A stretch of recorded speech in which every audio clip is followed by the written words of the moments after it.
Nesse vídeo, eu vou explicar os principais aspectos dos ansiolíticos, hipnóticos, são drogas sedativas. Então, os principais grupos são os benzodiazepínicos, os agonistas de receptores de serotonina. Os barbitúricos, embora eles também apresentem essas propriedades ansiolíticas, ele não vem sendo mais usado como ansiolítico, devido à sua baixa segurança e os anteriores aí serem melhores. Então, os barbitúricos hoje estão restringidos ao uso como antiepilépticos e pré-anestésicos. Então, como eu disse, o principal grupo são os benzodiazepínicos. Nós temos uma variedade grande de benzodiazepínicos. Então, aqui nessa tabela, coloquei aqui alguns nomes, Midazolam, Triazolam, temos aqui o diazepam, muito conhecido, lorazepam, então todos esses. O zolpidem, embora ele esteja nessa tabela, ele não é um benzodiazepínico no aspecto químico. Mas como ele apresenta as mesmas propriedades, atua da mesma maneira, eu incluí ele aqui nessa lista. Tá? A principal diferença entre os diversos benzodiazepínicos é justamente a duração do seu efeito.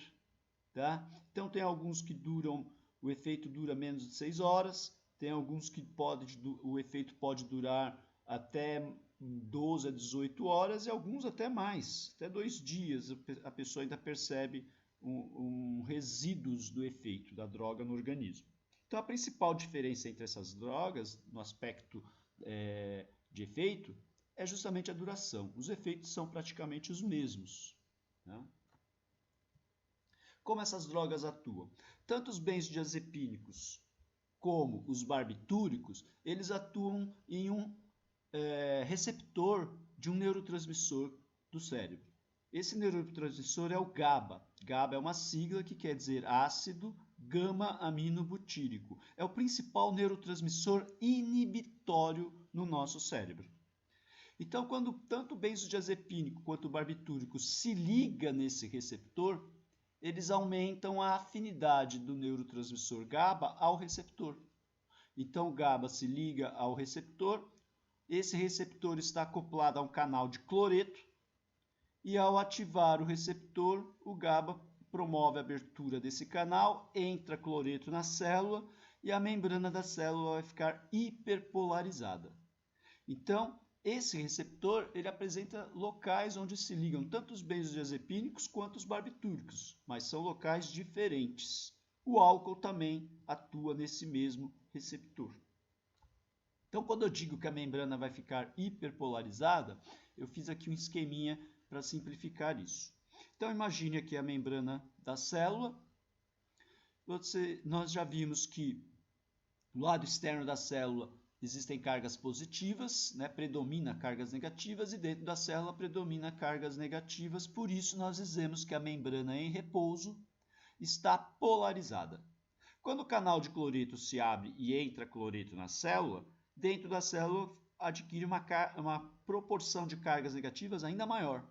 Então, nós dizemos que a membrana ficou hiperpolarizada. Ela estava polarizada, ficou mais polarizada ainda. Então, para que essa membrana agora seja despolarizada, fica mais difícil. Tá? Então, nós dizemos que o neurônio ele vai ficar menos excitável, diminui a excitabilidade do neurônio. Então, isso que eu acabei de falar está escrito aqui. Quais os principais efeitos dessas drogas?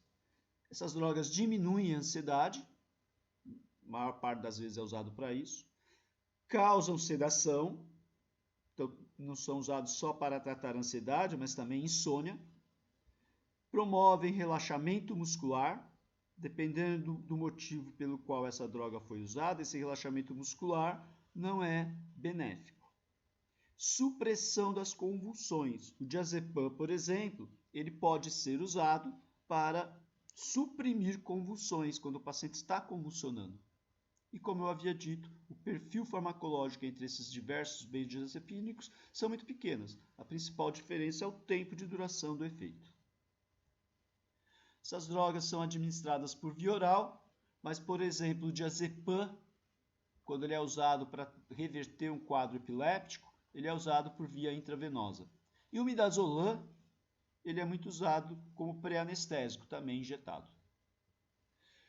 Se comparados com os barbitúricos, essas drogas são relativamente seguras em casos de superdosagem. Porém, não quer dizer que essas drogas não ofereçam riscos.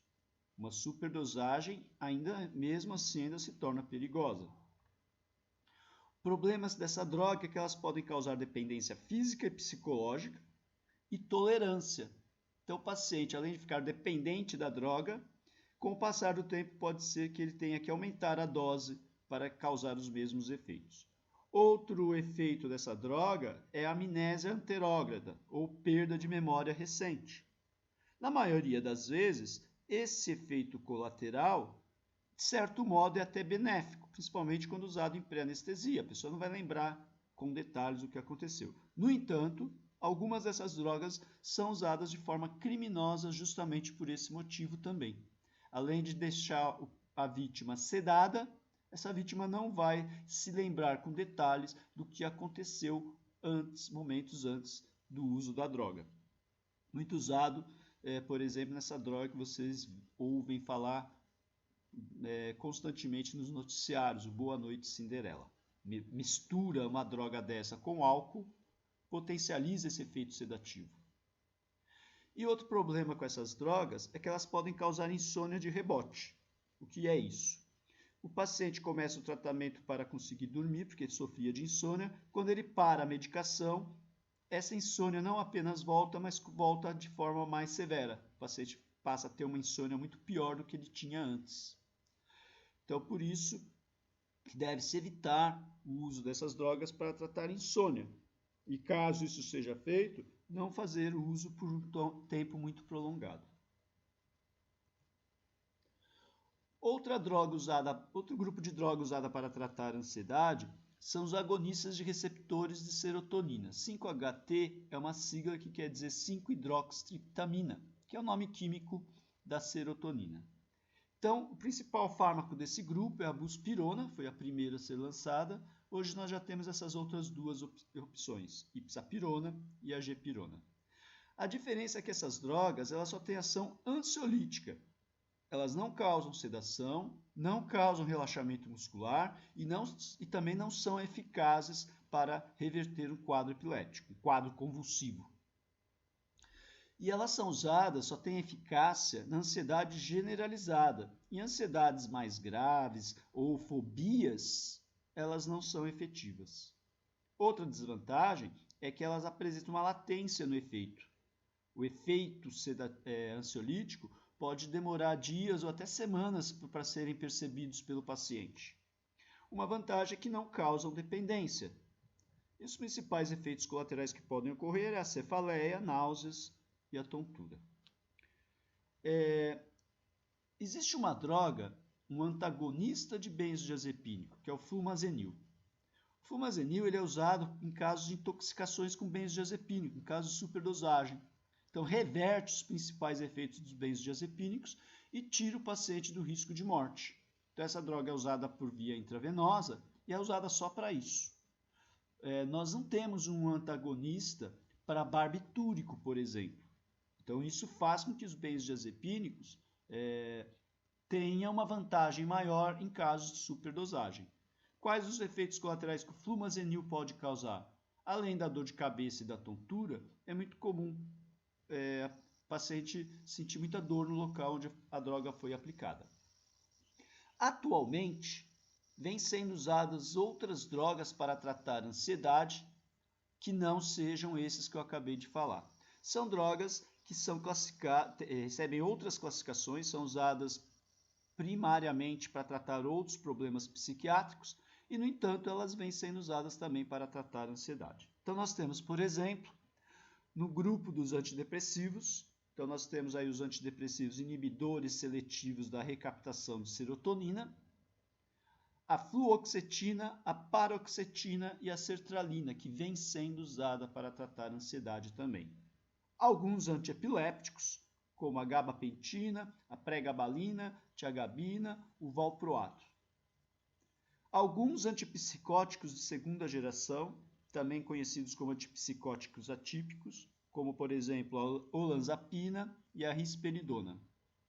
Nós temos aí antagonistas de receptores beta-adrenérgicos, como por exemplo o propranolol. É importante ressaltar aqui que o propranolol ele não vai tratar a ansiedade em si, mas ele vai atenuar alguns sintomas da ansiedade, como taquicardia, tremor, sudorese. Então ele pode ser usado para isso, para diminuir esses sintomas que incomodam muito o paciente ansioso. E para tratamento da insônia, vem sendo usado muito fármacos do grupo dos antihistamínicos, entre eles, né, a difenildramina e a prometazina.